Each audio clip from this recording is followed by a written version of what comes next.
Hi guys, അപ്പോൾ ഞങ്ങൾ കല്യാണത്തിന് പോകാൻ റെഡിയായേ. പോവാൻ നേരത്തായിരിക്കും കേട്ടോ ഫോട്ടോ എടുക്കലും വീഡിയോ എടുക്കലും എപ്പോഴും ഉള്ള കാര്യമാണ്. എത്ര സമയമുണ്ടെങ്കിലും ആ നേരം വെച്ചിട്ട് ഇതൊക്കെ ചെയ്യുള്ളൂ. എന്നിട്ട് വല്ലതും നല്ലപോലെ കിട്ടുമോ? അതും കല്യാണ വീട്ടിലെത്തിയപ്പോൾ വലിയൊരു ഗ്ലാസ്സിൽ ചെക്കൻ്റെയും പെണ്ണിൻ്റെയും പേര് എഴുതി വെച്ചിട്ടുണ്ട് കേട്ടോ. ആക്ച്വലി ഞാൻ അതല്ല വീഡിയോ എടുത്തത്, ഞാൻ എന്നെ ഒന്ന് വെറുതെ ഒന്ന് വീഡിയോ എടുത്ത് നോക്കിയതാണ്. വീഡിയോ എടുക്കുന്നതിൻ്റെ ഇടയിൽ അകത്തേക്ക് നോക്കിയപ്പോൾ എൻ്റെ പൊന്നോ സൂചി കുത്താൻ സ്ഥലമില്ല കേട്ടോ. കല്യാണവും ബാക്കി ചടങ്ങുകളൊക്കെ വീട്ടിൽ വെച്ചിട്ടാണല്ലോ, അതുകൊണ്ട് ഉള്ളിലേക്ക് കയറാനേ ഞങ്ങൾക്ക് പറ്റിയില്ല. ഞങ്ങളാരാ മക്കളെ, ഞങ്ങൾ നേരെ അടുക്കള വശത്ത് കൂടെ പോയിട്ട് സ്റ്റേജിൻ്റെ ഫ്രണ്ടിൽ തന്നെ എത്തി.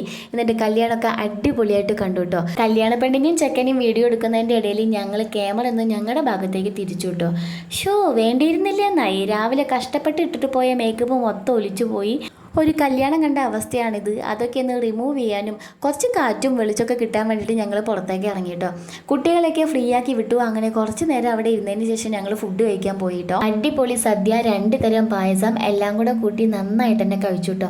അതിന് ശേഷം വീണ്ടും ഞങ്ങൾ സ്റ്റേജിൻ്റെ അവിടെ തന്നെ പോയിരുന്നു. കുറച്ച് നേരം ചെക്കൻ്റെയും പെണ്ണിൻ്റെയും ഫോട്ടോസ് എടുക്കലൊക്കെ നോക്കി നിന്നതിന് ശേഷം ഇറങ്ങാൻ നേരത്തെ ദേ കുറേ ജ്യൂസുകൾ നിരനിരയായി വെച്ചിരിക്കുന്നു. അപ്പോൾ സദ്യക്ക് പുറമെ 2 ഗ്ലാസ് ജ്യൂസ് എടുത്ത് കുടിച്ചു. ചൂടൊക്കെ അല്ലേ. അങ്ങനെ അവിടുന്ന് ഇറങ്ങിയപ്പോൾ ഇതേ ഷർട്ടൊക്കെ ഊരിയിട്ട് ഒരാൾ പോസ് ചെയ്യാൻ നിൽക്കണു. അല്ല, അവരെ പറഞ്ഞിട്ടും കാര്യമില്ല, ഇന്ന് നല്ല ചൂടായിരുന്നു കേട്ടോ. അപ്പോൾ കല്യാണ വിശേഷങ്ങളൊക്കെ ഇത്രയേ ഉള്ളൂ. ഇനി അടുത്ത വീഡിയോയിൽ കാണാം. ടാറ്റാ.